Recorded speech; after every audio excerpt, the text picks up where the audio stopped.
Odette Cohen, Bat Mesodi, Monique Esther Bat Odette, Joël Tila Bat Odette, Lise Noémie Bat Julie Frecha, Sanjay Chaya Bat Monique Esther, Jocelyne Bat Oraïda,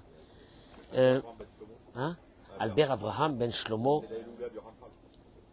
Aujourd'hui, Zchuto Yagan Alenu Amen. Rabbeinu Moshe Chaim Lutzato, Liora Bat Aziza, Nava Bat Rachel, Shlomo Meloul,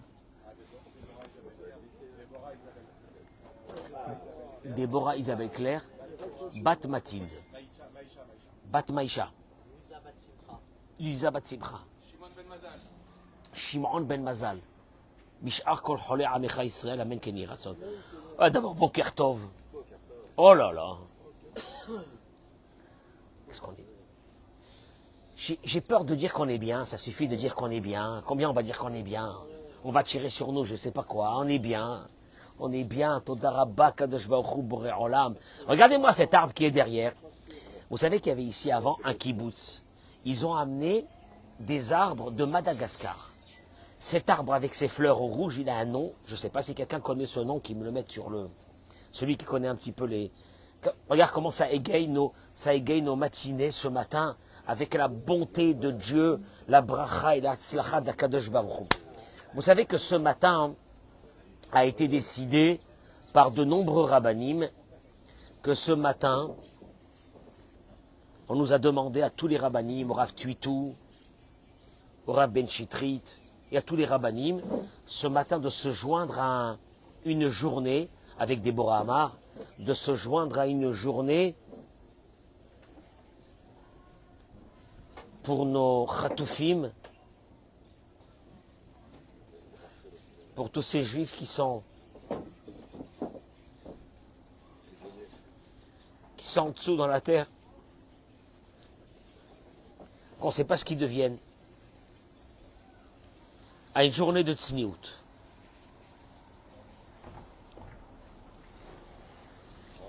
Et moi j'aurais voulu dire à nos femmes que ce mot tsniout est un mot, on l'aime pas trop. Parce qu'il nous rappelle, je sais pas, il faut s'habiller, je sais pas comment. Eric, tu nous amènes de l'eau. L'eau c'est la Torah, c'est bien, mais... J'aurais voulu parler à nos femmes, à nos filles, à nos sœurs. Ce matin, quelque chose de fondamental, qui n'a rien à voir avec l'habillement, s'habiller jusque-là. Parce que beaucoup de femmes, quand ils vont m'écouter, ils vont dire, ah, il va encore parler de se couvrir, d'abord de quoi il se mêle, on fait ce qu'on veut, etc. Moi, je vais y aller, moi, je vais dédier ce cours. Je vais dédier ce cours à ce qu'on appelle la femme, ce matin, à travers un verset de la paracha de cette semaine. Vaidaber Adonai El Moshe Bemidbar Sinaï. Dieu parla à Moshe dans le désert de Sinaï. C'est où est Rosh Kol Adat Bene Israël. C'est où la Torah a, je vois la traduction, recensé toute l'assemblée des enfants d'Israël. Le recensement. Dieu demande au Béné Israël, j'aurais voulu savoir combien vous êtes. J'ai envie de savoir combien vous êtes. D'abord, Rachi ramène tout de suite. Pourquoi tu veux savoir combien on est? D'abord, tu le sais combien on est. D'abord, Dieu, il a des informations qu'il ne sait pas. Combien on est. Et Rachi te dit non, bien sûr que lui, il sait. Mais quoi? Mitochi Batan, du fait de son amour pour Israël. Moné Otam, il les compte à tout moment. Kshiatsumi Mitzraïm, quand ils sont sortis d'Égypte, il les a comptés. Quand ils sont tombés devant le péché du veau d'or, après il a compté le nombre de ceux qui restaient. Quand il vint pour faire résider sa présence, c'est ici, il les a comptés. C'était le premier jour du mois de Nissan. Quand tu aimes quelque chose, tu le comptes. Celui qui a une bourse avec des diamants, il sait combien de diamants il a. celui qui a une liasse de billets, il sait combien de billets il a. Mais comme il aime ses billets, qu'est-ce qu'il fait de temps en temps? Il les compte. Il les recompte. Ça lui fait plaisir de les recompter. Dieu nous compte et nous recompte à travers toute l'histoire du... Pourquoi tu dis sur... Ah, il n'y a pas que lui qui compte, tout le monde compte. Il vient ici, le Rav Moshe Feinstein, Zecher Tzadik Vekadosh Livracha, et il dit, nous pouvons ici, à travers ce verset, se rendre compte de cette élévation qu'a chaque juif et juive. Share, Kshatorah rotza letzavot limlot et klal Israël. Quand la Torah nous donne le nom de recensement, Olivier, écoute ce cours de Torah, tu vas devenir fou.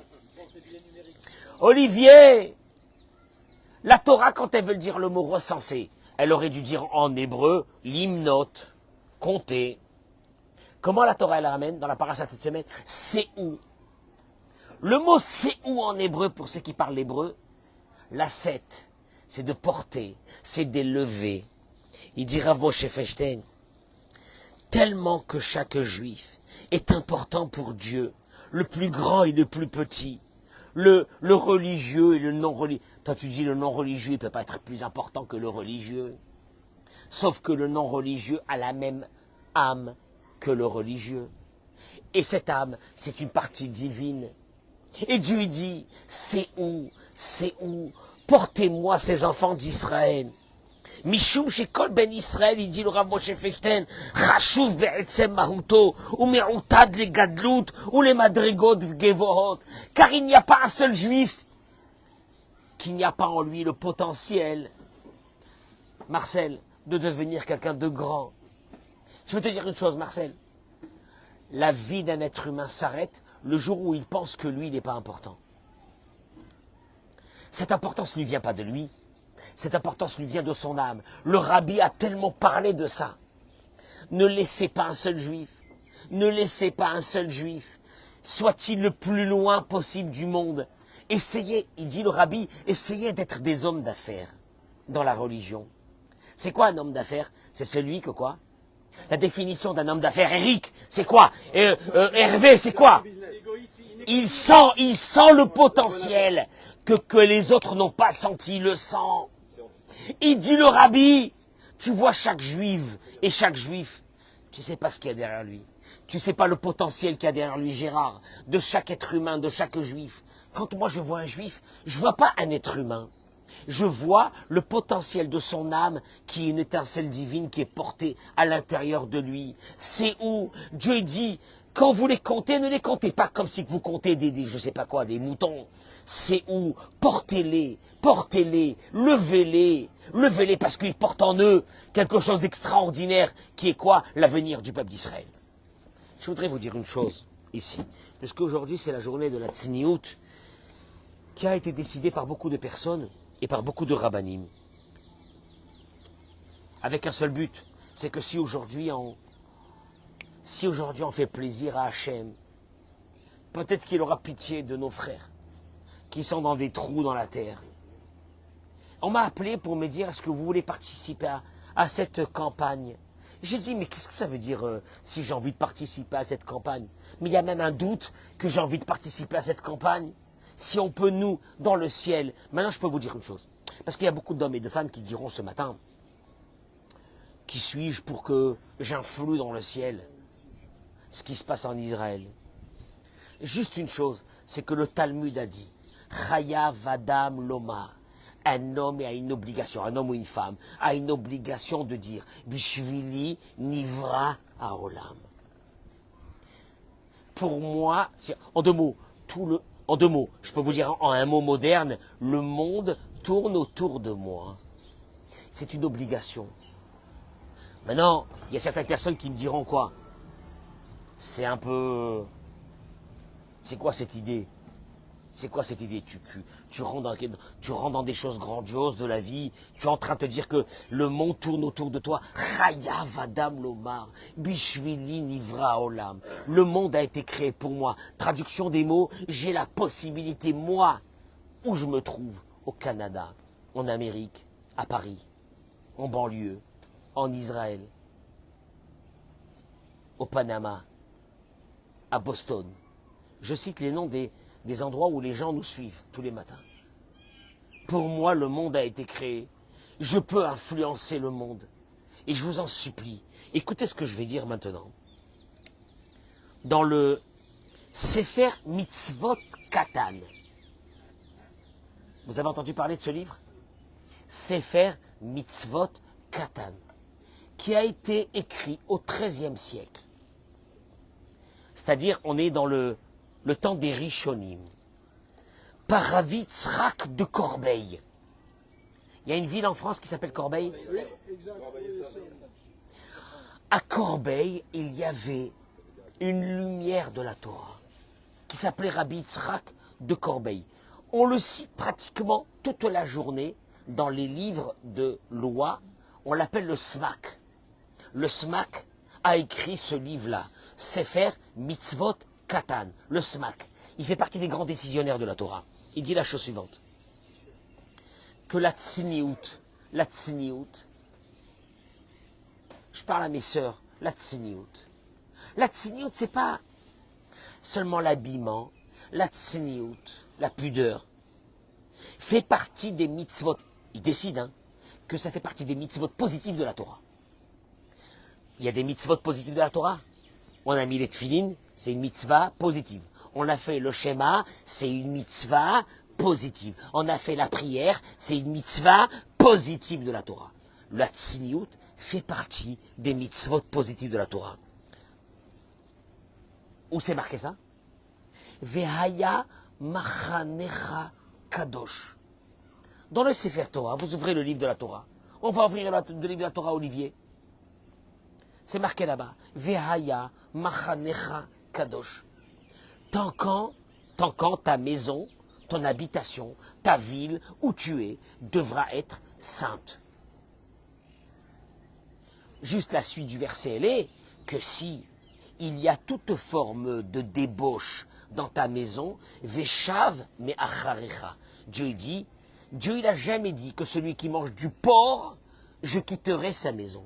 Dieu, il n'a jamais dit que celui qui garde pas Shabbat, je le quitterai de sa maison. Par contre, il y a un endroit où il est écrit dans la Torah que je m'en vais de cette maison. C'est que si je vois Hervat Davar, si je vois toute forme de débauche dans ta maison, Veshav me'acharecha, je partirai de ta maison. Il n'y a pas d'autre chose. Maintenant, toi tu dis je suis pas trop religieux. Mais si toi, dans ta maison, il y a cette forme de pudeur, que je voudrais expliquer ce matin, c'est quoi la pudeur? C'est quoi la pudeur? C'est pas les habits. C'est quoi la pudeur? Oui, il y a les habits, mais c'est pas que les habits. Alors là, Dieu dit, je résiderai dans cette maison. Et là, la Torah est en train de te dire que c'est une mitzvah positive de la femme. Et il termine et il dit, Atzni'ut mitzvah tumidit. She'ena poseket les regards. C'est une mitzvah positive qui ne s'arrête pas un instant. C'est-à-dire que tant qu'une femme ou un couple ou une maison vit dans une forme de pudeur, que je répète, je vais expliquer c'est quoi cette forme de pudeur. Dieu il te dit, je ne quitterai pas ta maison, et mieux que ça, chaque instant que tu vis dans cette pudeur, tu accomplis encore une mitzvah positive. Ode, il ramène ici. Le Teilim, qui c'est qui a créé le Teilim? David Ameller. Marcel, David Ameller. Maintenant que tu dis David Ameller dans le Teilim, les psaumes. Tu sais qu'est-ce qu'il dit David Ameller? David Ameller, il dit, ta femme, Eshtecha, qui gefen poria, beyarkete betecha, banecha kishti les zitim, saviv les shulchanecha. David Ameller, il dit, ta femme sera comme une vigne dans l'intérieur de ta maison. Tes fils seront des plants d'olivier. autour de ta table. David, qu'est-ce que ça veut dire? Il ramène ici et il dit, quand il y a ce qu'on appelle une forme de pudeur chez cette femme, que même dans sa maison, elle fait attention, même dans sa maison, elle fait attention à cette pudeur, elle a le mérite. Que quoi? Parce que c'est marqué dans le verset, Beyarkete Betecha, à l'intérieur de ta maison. C'est-à-dire que ta femme est comme une vigne à l'intérieur de ta maison. Elle est cachée. Elle fait attention comment elle s'habille. Elle fait attention. Et vous allez voir pourquoi. Vous allez voir pourquoi. Parce que tu peux te poser une question. Dites-moi, monsieur les rabbins, quel est votre problème avec les femmes? Laissez-les vivre. Qu'elles fassent leur vie. En quoi cela vous importe? J'ai expliqué ici une chose fondamentale de la Torah. 2 minutes. Il dit que quand une femme est dans cette tzniout, alors ses enfants seront comme des plants d'olivier. Chazal, nos sages nous disent, pourquoi les enfants ont été apparentés à des plants d'olivier? Et la réponse elle est, Mazaïdze, comme cet olivier. C'est les mots du Midrash. Soit en hiver, soit en été. Mashlich et alim shelo, et non mashlich et alim shelo. Vous avez constaté chez un olivier, Gérard, quelque chose? Il ne perd pas ses feuilles, ni en été, et ni en hiver. Un truc de fou. Et alors? Et il garde toujours sa majesté, son importance, parce que d'autres arbres ont perdu leurs feuilles, pendant l'hiver. Il y a eu ce qu'on appelle en hébreu la chalechet, qui veut dire quoi, quand les feuilles tombent, comment on appelle ça? Hein?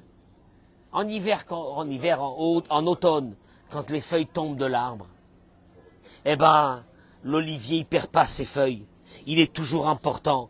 Karbanéa, ainsi les enfants d'une femme qui gardent cette tzniout.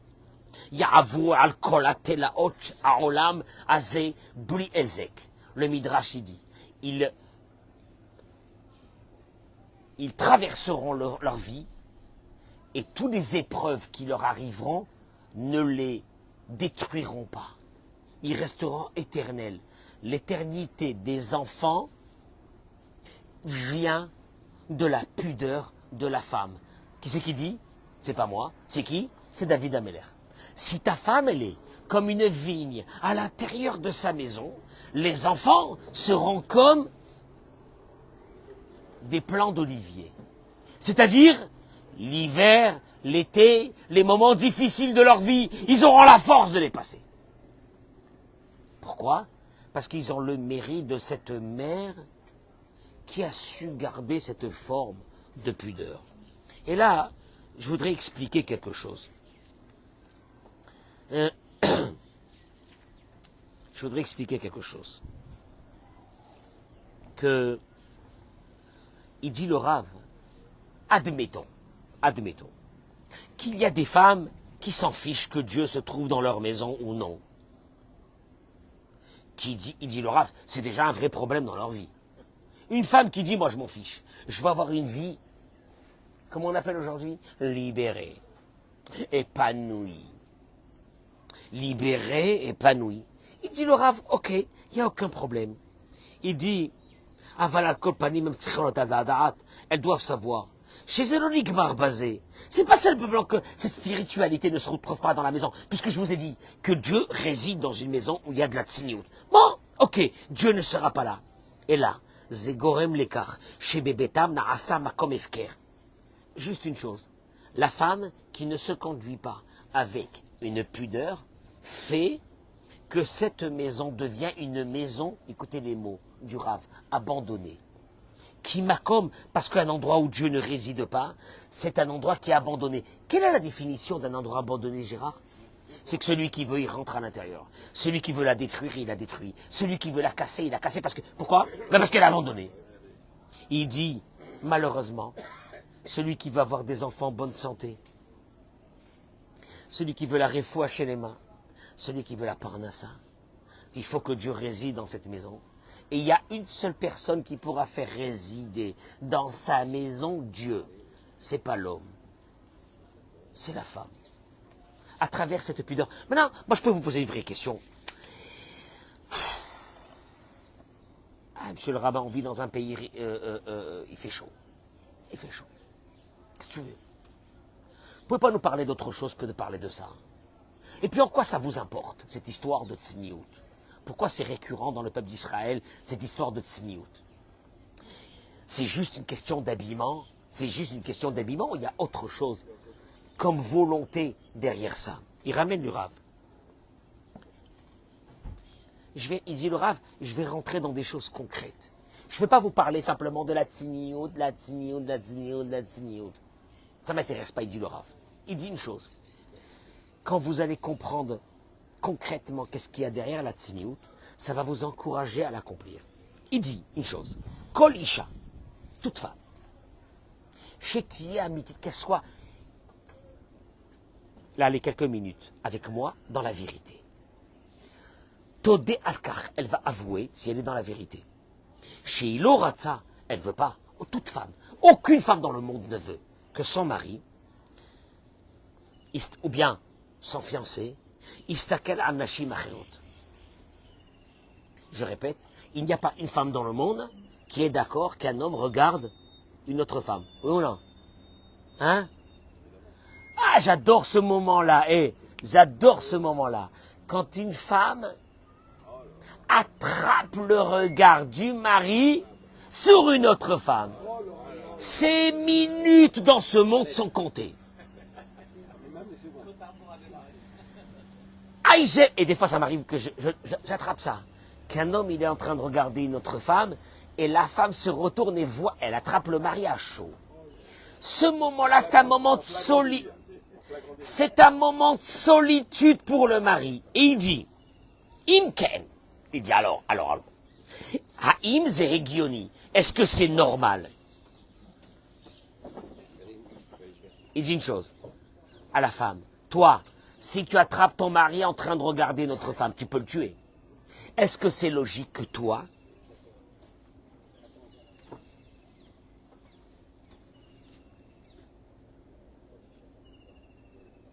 j'étais invité à des bar mitzvot ou à des mariages. Je suis quelqu'un de moderne. Hein. Je suis quelqu'un de moderne, je vis dans la société. J'ai été invité à des bar mitzvot ou des mariages où j'ai dit à ma femme, je m'en vais. Au début. Je ne peux pas rester. Quand j'ai vu des femmes, des mères de famille, arriver avec des jupes mini, mais pas mini. Mini, c'est encore un mot de kavod aujourd'hui. Je dis à ma femme, je m'en vais. Elle m'a dit, pourquoi tu veux partir? Je dis, parce que Dieu n'est pas là-bas. Je m'en vais, je reste pas. Je reste pas. Il dit, le Rav, si toi, madame, tu ne supportes pas que ton mari regarde une autre femme, comment tu peux, toi, susciter le regard d'autres hommes? Est-ce que c'est normal? Est-ce que c'est juste? Tu veux pas que ton mari regarde d'autres femmes? Et toi, tu veux attirer le regard des hommes? Ou les Rav, il dit le Rav. Il y a une mitzvah dans la Torah que vous connaissez tous. Mais où elle est partie cette mitzvah? Ve'ahavta le're'acha kamocha. Tu aimeras ton prochain comme toi-même. C'est-à-dire, c'est ce que Hillel Azaken il a dit, que ce que toi tu ne veux pas sur toi, il ne faut pas le faire subir à l'autre. Alors il dit, je ne comprends pas, comment une femme mariée, elle peut faire c'est terrible, elle arrive à une réception, elle s'est préparée avec une idée, vous allez le voir, il n'y a rien de mal dans cette idée, mais avec une idée fondamentale chez elle. Il faut que ce soir tout le monde la regarde. C'est pas mauvais, je répète, c'est pas vicieux. C'est pas vicieux. Vous allez le voir pourquoi je vous dis que c'est pas vicieux. Vous allez le voir. C'est très important ce que je suis en train de dire maintenant. Mais en arrivant comme ça, tu attires le regard de qui? Des hommes. C'est une évidence. Et là, il dit le Rav que il dit comme ça. Achen kazo metziut. שלאישה לא אכפת שבן זוגה מסתכל על נשים אחרות, כי כל אישה בעולם רוצה שבעלה יסתכל רק ואך רק עליה. Il dit, nous savons tous que le combat d'une femme aujourd'hui, c'est lequel, Marcel? D'une femme, c'est que son mari ne la regarde qu'à elle et à personne d'autre. Je t'explique, Gérard. Si ta femme t'attrape sur Instagram ou en train de parler avec une autre femme, elle peut te tuer. Tu sais pourquoi? Pourquoi? Pourquoi? Elle est jalouse. Non. Pourquoi? Le Zohar Kadosh, il dit, écoutez-moi bien, celui qui n'a pas compris ça, il n'a rien compris. Les hommes et les femmes qui n'ont pas compris ça, ils n'ont rien compris. Partagez-moi ce cours, j'en supplie, partagez-moi ce cours. Il dit le Zohar Kadosh, l'âme d'une femme, l'âme d'une fille, descend d'un endroit. Maintenant, si tu as compris ces mots, tu as compris ces mots. Si tu n'as pas compris ces mots, tu vas te casser la figure toute ta vie. L'âme d'une femme descend d'un endroit qui s'appelle dans le monde supérieur le kavod, le prestige. Il y a un olam haba où il s'appelle un monde supérieur où il y a des âmes, ça va être des femmes. Ce monde s'appelle le prestige. Tu sais ce que ça veut dire le prestige? C'est que quand cette âme descend, elle va rechercher toute sa vie à être aimée. Depuis qu'elle est petite, la petite fille, qu'est-ce qu'elle fait? Elle adore qu'on lui dit que quoi, une petite fille, qu'est-ce qu'elle adore qu'on lui dit? Tu es belle, tu es belle, tu es belle. Moi, je vois des petites filles qui rentrent à la synagogue, je me dis, belle. Elle lève sa robe comme ça pour me montrer sa robe, encore mieux. Elle est belle. Un garçon, il s'en fiche. Un garçon, tu lui dis, t'es beau, t'es beau. Un garçon, qu'est-ce qu'il préfère? Tu lui jettes un ballon. Tu lui jettes un ballon. Mais une fille, qu'est-ce qu'elle aime? Elle est belle, elle est belle, elle est belle, elle est belle. Elle n'est pas dans un monde de séduction. Alors comment ça se fait qu'elle a un plaisir à ça? Son âme descend d'un endroit qui s'appelle le prestige. Elle va grandir, elle va chercher un homme qui l'aime.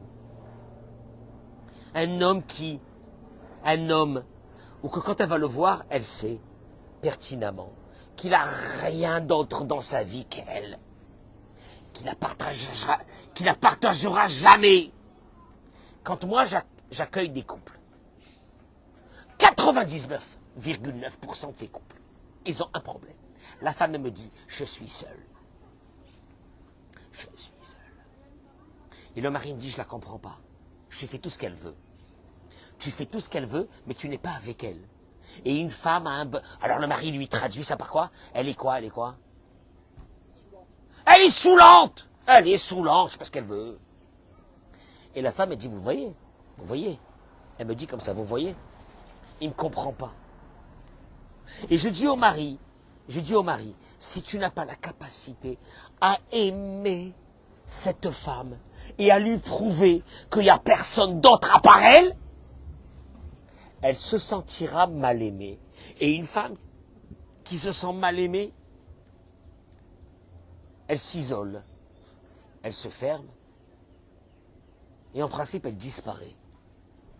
Elle disparaît d'abord moralement, puis elle disparaîtra physiquement. Maintenant, celui qui n'a pas compris ça, je lui demande de réécouter ce cours. Ah tiens, c'est bizarre. Je pensais que ma femme était chiante. Ah, elle n'est pas saoulante. Tu sais qu'est-ce qu'elle est? Elle est normale. Elle a besoin de toute l'attention d'un homme.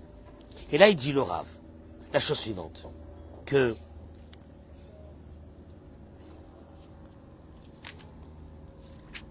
je termine par ces mots, ils sont dramatiques. C'est pour tous les couples mariés. Il dit,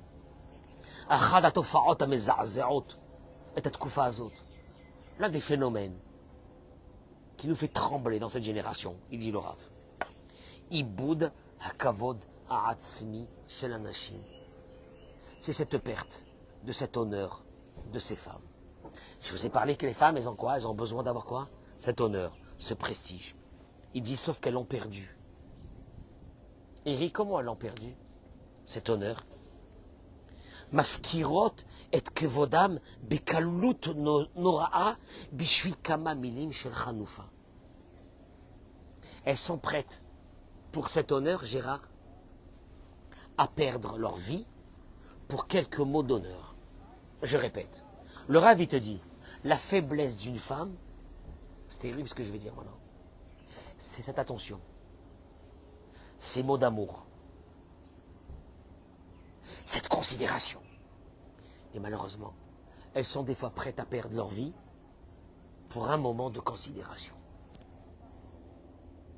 Ce que je viens de dire maintenant, il n'y a que quelques personnes qui m'ont compris.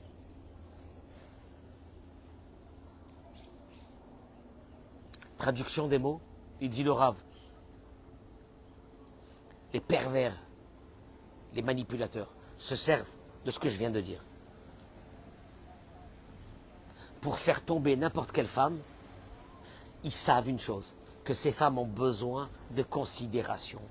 Ils ont besoin d'amour. Ils ont besoin de mots qui leur prouvent qu'elles sont importantes, qu'elles existent. Ils vont se servir de ces mots pour faire tomber ces femmes, mariées et pas mariées.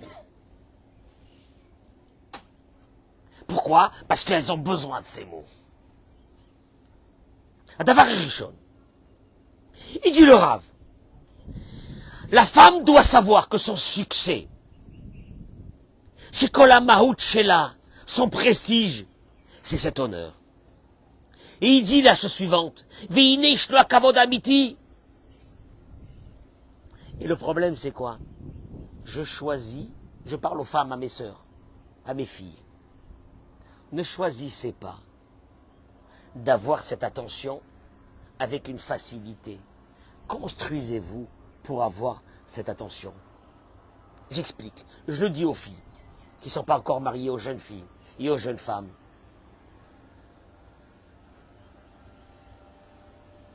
Comme vous êtes à la recherche, et c'est légitime, de ce respect, vous allez tout faire pour l'avoir. De ce prestige, vous allez tout faire pour l'avoir. C'est quoi la façon la plus facile? Shai, c'est quoi la façon la plus facile pour avoir cette attention et ce regard et ce prestige? C'est pour ça que j'ai dit au début que c'est pas quelque chose de pervers chez la femme. C'est un besoin. Qu'est-ce qu'elle va faire pour ça? C'est facile. La plus facile. La façon la plus facile, c'est quoi? Je m'habille presque nu. Et je rentre dans un endroit. Et donc tout le monde va quoi? Va me regarder. Et donc ma dose de prestige que j'ai besoin, je vais le recevoir. Sauf que quoi? C'est un prestige perverti. C'est pas de la considération, c'est pas de l'amour, c'est pas, waouh, c'est du désir. Toi, fille, tu regardes des garçons qui te regardent, qu'est-ce que tu te dis? J'ai du succès. C'est pas du succès. C'est du désir. Et moi, je voudrais parler aux femmes et aux jeunes filles. Le désir, c'est une chose qui est belle dans un couple. Je n'ai jamais dit que le désir, il fallait l'enlever. Mais il ne faut pas tabler sa vie sur le désir. Je dis à nos filles, ne tablez pas vos vies sur le désir. Et pourquoi? Monsieur le rabbin, et pourquoi? Parce que le désir a une date de péremption. Le désir dure un petit moment et il se termine. Tu peux désirer du saumon fumé à la folie. Je t'amène 1, 2, 3, tous les jours, un saumon entier. Après quelques jours, qu'est-ce qui se passe? Écœuré. Écœuré. C'est le terme. Écœuré. Quand je vois aujourd'hui des hommes et des femmes arriver chez moi, presque tous les jours, et tu vois des femmes, belles femmes, que le mari dit, mais je ne peux pas rester avec elles. Et moi, dans ma tête, je me dis, ben oui, si vos mariages ont été construits que par le désir, que par le physique, que quand une fille s'habille et on voit tout son corps, et elle est là, et elle propose son corps. Elle ne propose pas sa personnalité, elle propose son corps. J'arrive à une idée, laissez-moi 2 minutes. Ce corps va être consommé par l'homme heureux qui va se marier avec elle parce qu'il est blindé, parce qu'il a de l'argent, il va lui faire un mariage de rêve. Sauf qu'1 an après, la réalité de la vie va arriver.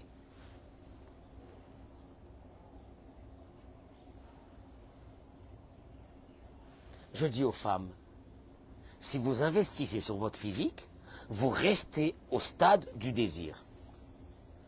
Alors il y a des femmes qui ont choisi, parce que c'est plus facile, ce stade du désir. Elles vont se refaire le corps entier.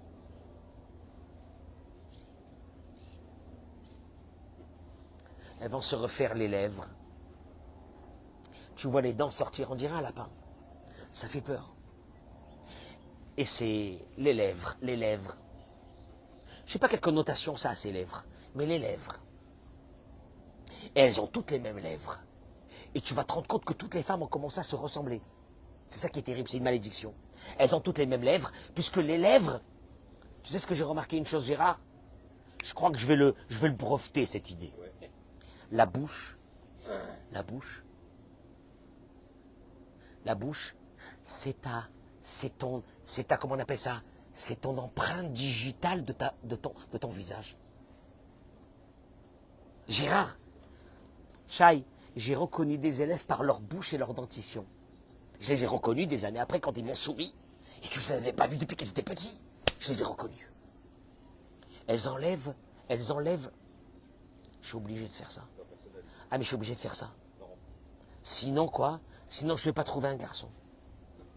Donc tu tables que sur le désir. Après elle se marie. Il faut que mon mari me désire tout le temps. Que dans le désir. Il n'y a pas d'amour. L'amour ne peut pas venir dans le désir. Tu sais pourquoi? Parce que l'amour, c'est se donner à l'autre. Le désir, c'est de prendre de l'autre. Je désire un poulet rôti. Je désire des frites. Je désire un hamburger. Tu désires, c'est pour toi. Et qu'est-ce que fait McDonald's? Il fait des beaux hamburgers pour susciter quoi? Ton désir. Et toi, t'appelles ça « j'aime l'hamburger ». T'aimes pas? C'est un désir. Le seul problème, c'est que quand tu vas manger des hamburgers à longueur d'année, qu'est-ce qui va se passer? Tu ne peux plus voir les hamburgers. Et je dis aux femmes, si vous tablez votre avenir sur ce désir, il est que pour un certain temps. Alors il y a des femmes qui ont choisi le désir. Et quand le mari ne les désire plus, donc il va les jeter, elles vont se remarier. Il va les désirer, il va les jeter, ils vont se remarier, et à un moment donné, elles ne se marient plus. Qu'est-ce qu'elles font? Elles sont que du désir. Jusqu'au jour de la vieillesse. Entre-temps, elles volent des maris, elles volent des hommes, elles volent ça, et puis elles appellent quoi? Elles kiffent leur life. C'est pathétique. T'as pas un homme qui t'aime. T'as jamais senti c'est quoi l'amour? L'amour, c'est que tu aimes ta femme même quand elle vieillit. L'amour, c'est que ta femme fait partie de toi. Ça n'a rien à voir qu'elle a vieilli ou elle n'a pas vieilli. C'est comme ta fille, c'est comme toi-même, c'est comme ton bras. T'as jamais vécu ça. T'as vécu. Mais c'est normal, parce que nos jeunes filles aujourd'hui, on les habitue à quoi? Déshabille-toi. Montre tes formes, suscite le désir. Sauf que avec le désir, vous n'aurez jamais l'amour. Parce que l'amour, c'est une construction. Parce que l'amour, c'est l'intérieur. Parce que l'amour, c'est de porter les douleurs de l'autre. Parce que l'amour, c'est d'aimer l'autre comme il est. Parce que l'amour, c'est de... L'amour, c'est comme tu dis, j'ai un enfant qui souffre, j'ai un fils à moi qui souffre, une fille. Est-ce que tu la rejettes parce qu'elle souffre? Non, c'est une partie de toi, tu ne peux pas rejeter. En vérité, c'était ça le symbole d'une femme qui aurait dû avoir dans le monde. Et on a perverti ça aujourd'hui par quoi? Eh bien, elles vont te porter des... C'est même pas des collants. C'est même pas des collants. Je me dis, moi, Marcel, je suis quelqu'un de moderne. Je me dis, je fais plus partie de ce monde. Je fais plus partie de ce monde. Si c'est ça une femme c'est pervers de la mode. C'est pervers de la mode, ils ont appelé ça la libération féminine. C'est aucune libération féminine, c'est qu'une femme est rentrée dans un dictat du physique pour faire plaisir à son homme ou aux hommes. Donc c'est les salles de sport, c'est les opérations à outrance. Et elles sont là, elles se mettent sur Instagram. Un morceau de viande, appétissant. T'as pas connu l'amour, tu sais pas ce que c'est l'amour. Ta vie elle est dévastée, elle vaut rien. Et tu voles des hommes, en volant des hommes parce qu'ils tombent à tes bras, parce que tu as toutes les mensurations possibles. Qu'est-ce que tu te dis? J'ai du succès. C'est pas du succès, c'est de la consommation. C'est des pâtes panzani. C'est des pâtes panzani. C'est des pâtes. C'est des pâtes. Je te mets des pâtes. Je te mets un... Comment on appelle ça? Je te mets un foie gras. C'est du foie gras. C'est consommable. C'est appétissant. C'est bon. Mais c'est pas de l'amour. Je sais qu'il y a beaucoup de rabbins qui ne pourront pas parler comme je parle. Dieu m'a donné à moi une chose qu'il n'a pas donnée aux autres. Cette liberté de dire ce que je pense dans mon cœur.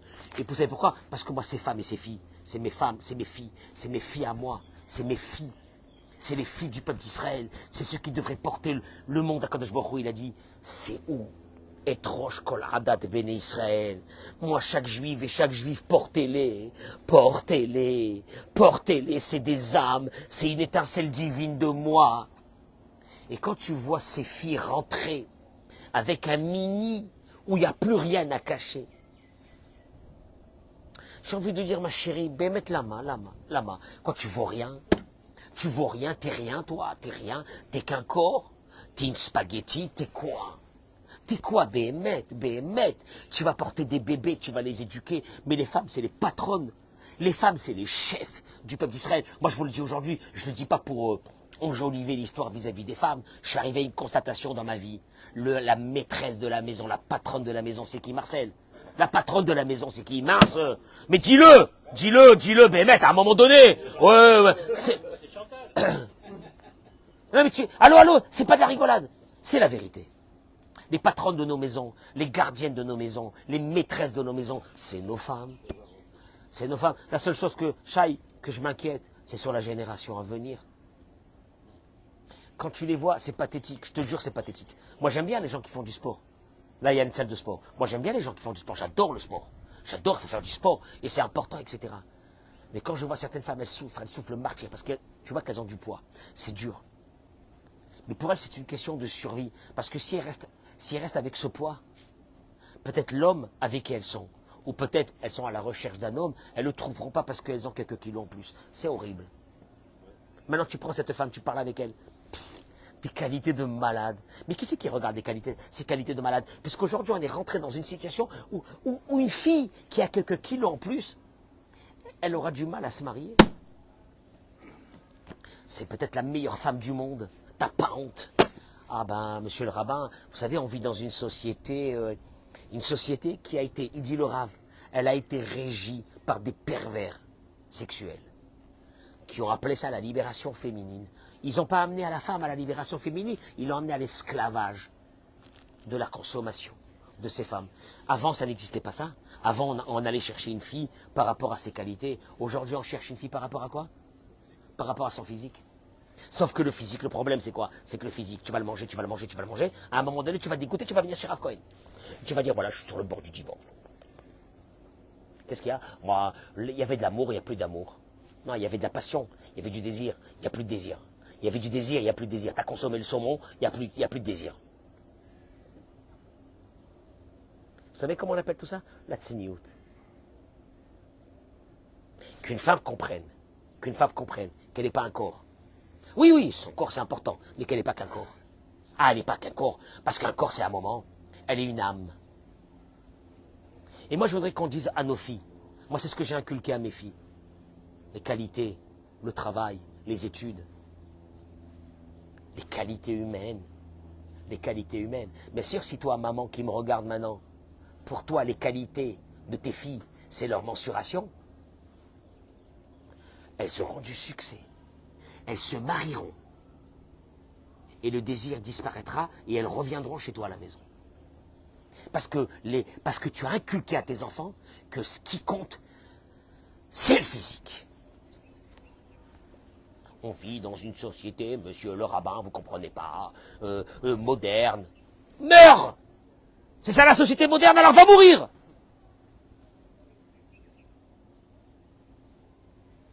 Prends tes filles. Fais-leur faire des études, construis-les, habille-les d'abord, habille-les, parce que tu sais pourquoi? Si elles sont habillées et qu'elles n'investissent pas sur leur mensuration, elles vont investir sur quoi? Sur leur intellect. Ben oui, elles vont investir sur quoi? Sur leur personnalité. Vous savez comment on appelle ça dans la Torah? Tsniout. Ah oui, ça a pris notre 1 ou non? C'est ce qu'on appelle tsniout. Partagez-moi ce cours à cette génération qui est en train de devenir folle. Je vous en prie, partagez-moi ce cours à toute cette génération, à vos filles, à vos fils, qui sont là à la recherche de quoi? Ah, si elle n'a pas les mensurations de rêve, je ne me marierai pas avec elle. Tu vas pas te marier avec un steak? Tu vas te marier avec un steak? Qu'est-ce qu'il y a? Quand je vois des belles femmes passer ici, qu'est-ce que je me dis dans ma tête? C'est ce que je me dis? Ah, elle est belle, hein? À savoir comment s'en marie il vit avec elle.